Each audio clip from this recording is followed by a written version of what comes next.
Okay, folks, now we have the upcoming storyline of Martin grappling with the upcoming election and whether or not he will remain in his position in what is it, Congress or the Senate. I think he's a senator. Please let me know if I'm wrong. Look, it to be completely honest, it feels like his career has been such a it's been on the back burner because everything has been in regards to family life and issues and whatnot. And yes, I know a bulk of the episode from this past Friday focused on the conversation between Vernon and his grandson about the upcoming election. So if I messed up the position, my bad.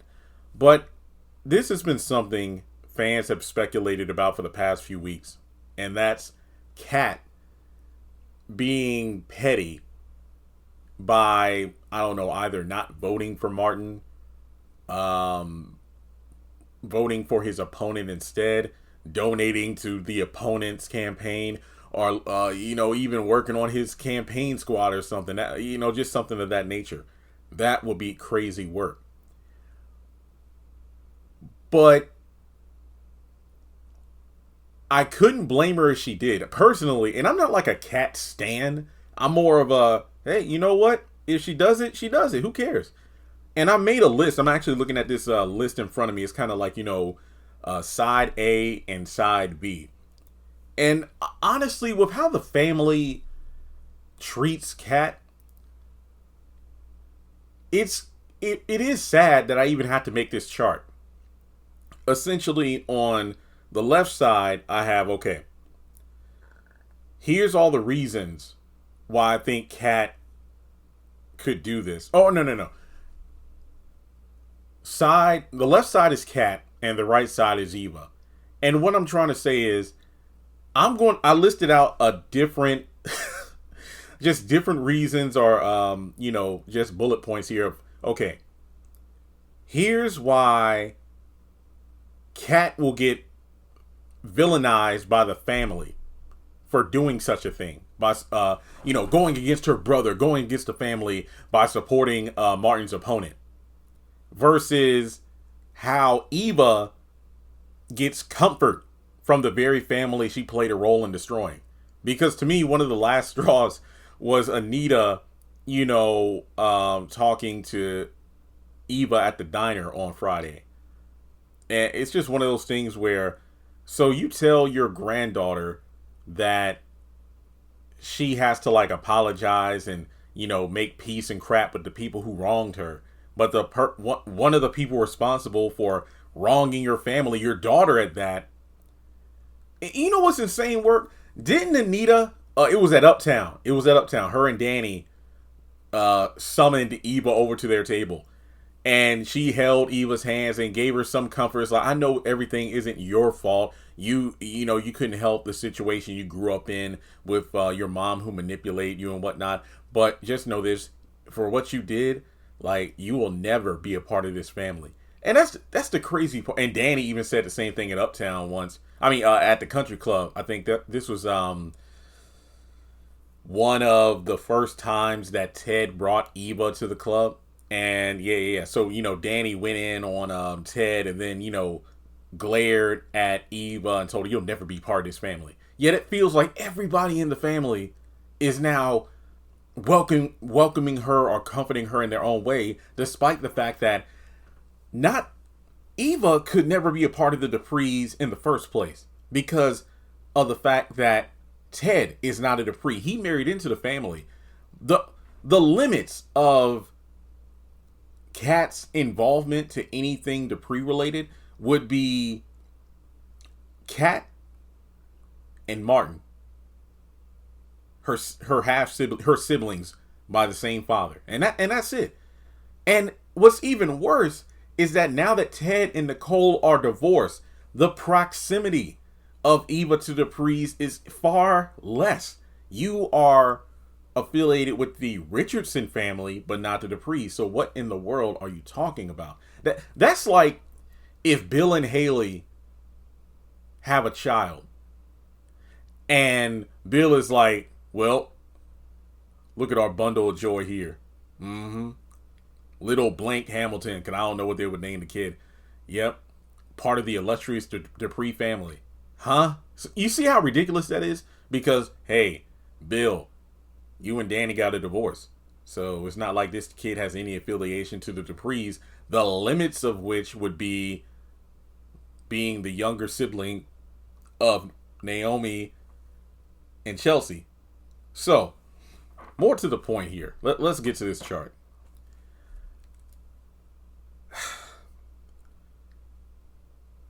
When you look at Kat, they'll say, "How dare you work against your brother by helping his opponent in his election? You're doing this for the wrong reason. Kat, you're just doing this to be petty, and you're doing this out of spite."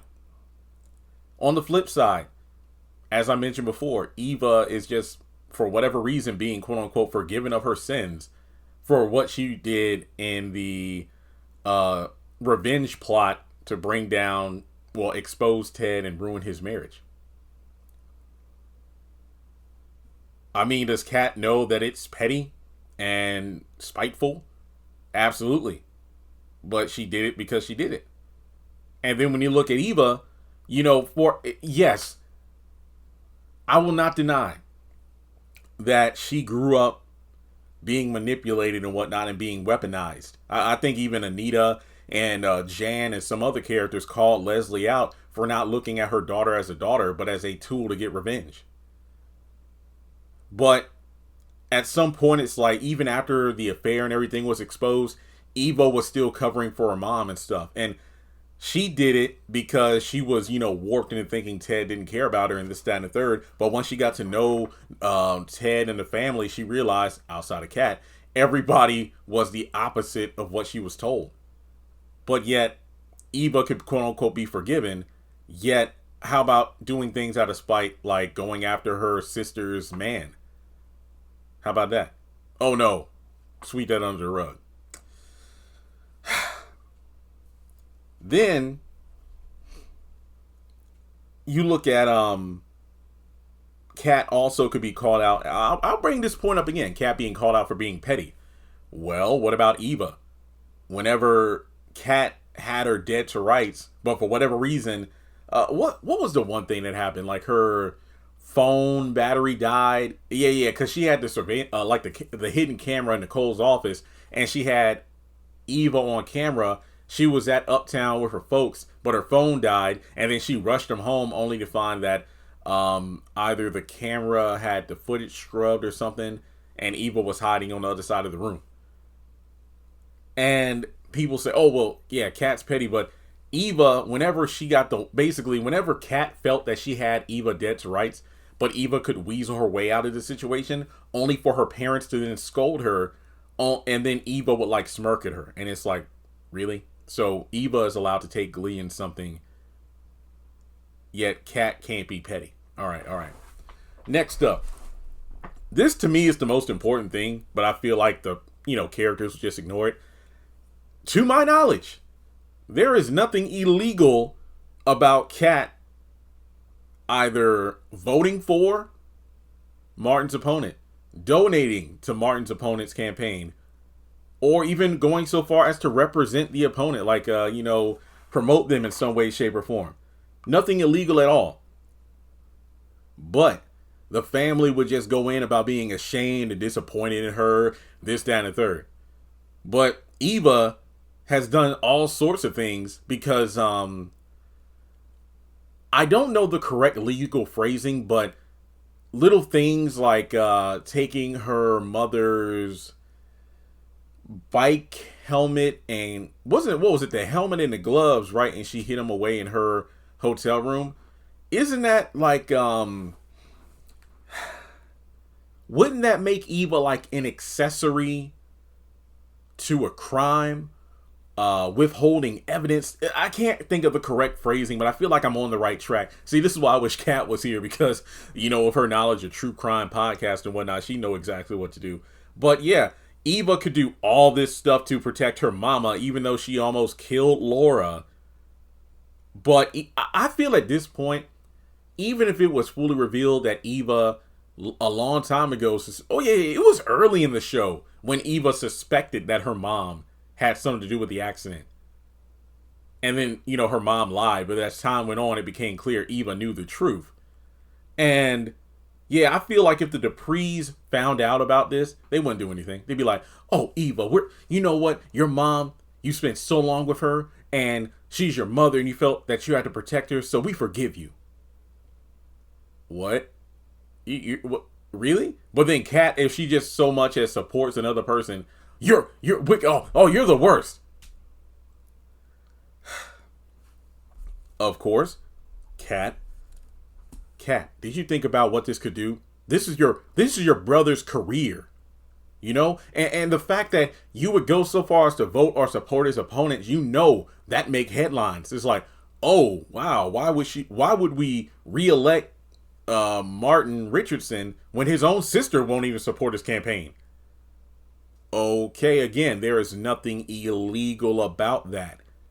And then if we want to talk on the Eva side of things, talking about messing up people's careers, well, her mom not only messed up Laura's trajectory, because if I remember correctly, Nicole's all, and that's why I'm glad I have you guys.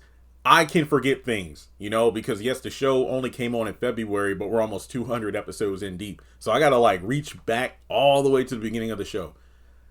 I believe at the time, Mona and Laura and Nicole were all super busy because they were planning for Nicole's upcoming award ceremony. Yeah. Because it was the award ceremony, then it was the anniversary party. Okay. I got it right. And now it's Winterfest. But essentially, that messed up Laura and her career because she was on bed rest and whatnot for a while in the hospital. Well, thankfully, she had Nicole and Ted, and they treat her like family, so it's like they took care of everything, and I thought that was amazing. But then you also look at the fact that Nicole and her career was put into jeopardy. Now, what do you mean by that, Jeremy? Well, here's what I mean. Again, I'm no expert at this, but I feel like if you work in an office, you shouldn't be taking photos of different files, because I believe that Eva, one of the plot points, especially when Kat had that camera, I think she low-key on, she found Eva snooping. And I think she was trying to find a key to a locked file cabinet. And she was looking through various files and stuff and taking photos. And I know she took a photo or emailed or CC'd her mom on an email. It was like the anniversary video that Andre did for Ted and Nicole for the award ceremony. So there are various forms, I feel, of crimes where Eva did this stuff. Some of this being confidential records that she wasn't even supposed to see. And she would send them outside of the office. So even though it might not be on the same level, I feel like, yes, this is still inappropriate, but Eva is a victim. A side note here, I don't really know what this opponent is. I don't know, against things like same-sex marriage, that kind of thing. How would that reflect Kat, because your brother's gay and he's married? And if I'm not mistaken, wasn't there something recently in real world about trying to overturn it, but then that law or paperwork got blocked or something? So it's like, ooh, Kat, how could you do this? And then that goes back to the idea of Kat, free speech, speak free country. I mean, she doesn't have to support her brother if she doesn't want to. Again, call it spiteful, but yeah, that might be petty and spiteful, but again, there is nothing illegal about it. And if nothing else, it could be one of those situations where the family could low-key try to get pressure or guilt her into supporting Martin, despite the fact that, well, she doesn't have to if she doesn't want to.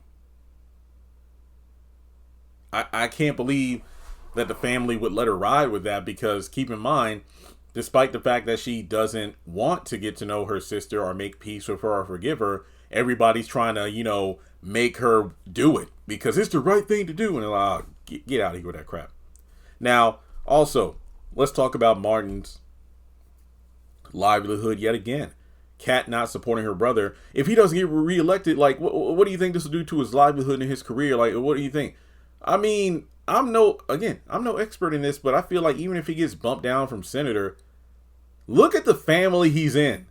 I'm pretty sure if he doesn't win, he's not going to be living on the streets like June was under the overpass. He comes from a wealthy family. He is very successful. And even if he decides to, like, you know, I don't know, take a different route in his political career, who cares? Who cares? Because Smitty is doing his thing as a reporter. And remember, in the next year or so, they're going to have empty nest syndrome because their kids will be in college. I think they'll be okay. I think Martin will be okay even if he lost. And also, even though this is not Eva, I got to throw this into the mix. Talking about you not supporting your brother will shake up his life. What about his cousin Naomi and her husband Jacob shaking up Martin and Smitty's life?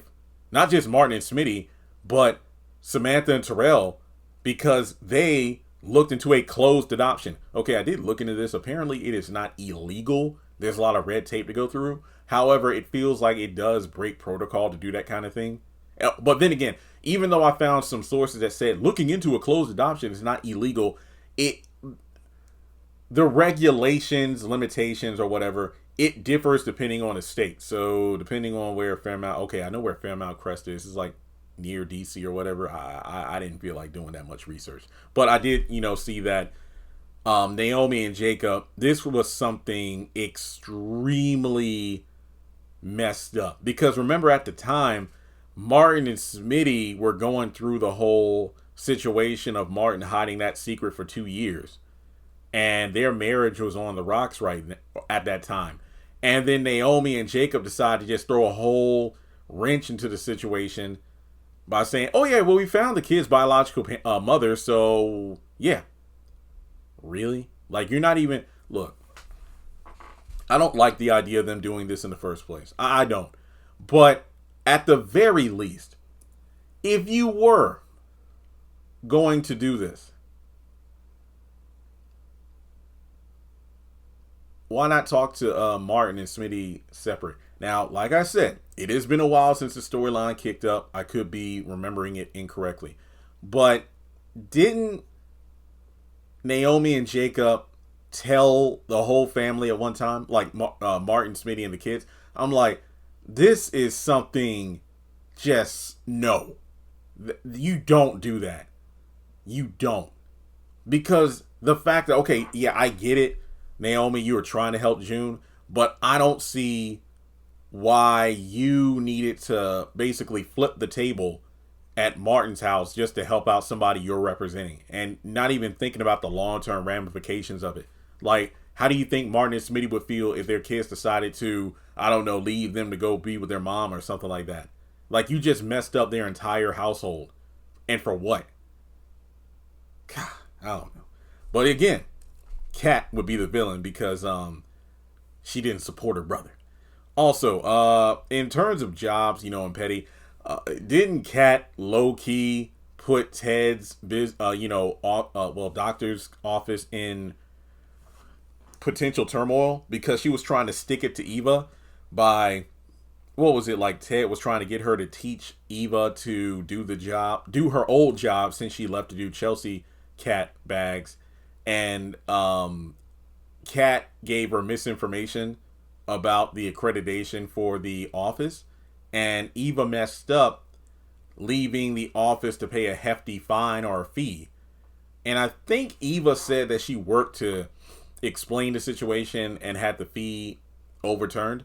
But either way, Kat got chewed out, rightfully so, because you messed things up potentially for the whole office, which would have impacted, patients and whatnot, all to get back at Eva. So it's like, you're no better than her. Okay, in that instance, I'm like, yeah, Kat, that was kind of messed up. But in terms of everything I just listed out, it's really sad that I could spend almost 20, 30 minutes going over the different layers of, if Kat chooses to do something that she has every right to do in the United States, picking and supporting one candidate over the other, the family would look at her sideways and treat her like she's trash. But Eva, who systematically tried to bring down not just Ted's marriage, but the whole Dupree family. Like, I think one of the highlights of the show thus far was when Eva and Martin were at the diner, and Eva just, well, as always, vented about Kat, and even went so far as to say, I wish, people would leave my mom alone, and this, that, and the third. And that's when Martin just calmly explained, well, your mom, let's say, is, well, delusional. She believes that my whole family has it out for her, when in actuality, they did nothing, and she's the one always antagonizing them. Simply put, the people that, you claim you wish would leave your mom alone, they don't strike first. They only retaliate because your mom is the one who, rocks the boat. Essentially what their dad said in a recent episode. I think you just drop matches and act surprised when a fire starts. That's essentially who Leslie is. And Eva is just so hell-bent on defending her mom no matter what that I don't know. Okay, I'm done. Let me know your thoughts in the comments below. How would you feel if Kat supported Martin's opponent, or at the very least just didn't vote for him? Like, I ain't gonna hold you. It would be incredibly... Okay, I don't think they would go this route, but given the fact that in terms of like pop culture and different brands and stuff like that, it isn't uncommon for people of notoriety, large followings, this, that, and the third, to outwardly support or dismiss a candidate who's running for office. Do you think something will happen, like, let's say there's another Chelsea Cat live stream where they're promoting a new item, and maybe they have a brief message about, hey, get out there and vote, don't forget it's important, and then out of nowhere pulls a Kanye West during the the Hurricane Katrina news, or the program for that. George Bush doesn't like black people. And she's up there like, vote for blank or don't vote for Martin Richardson, that kind of thing, and it will go viral. Because remember, Chelsea and her huge social media following, the way this would just get a whole bunch of traction. Would I feel some kind of way if I were Martin? Absolutely. But would I laugh as a viewer? Absolutely.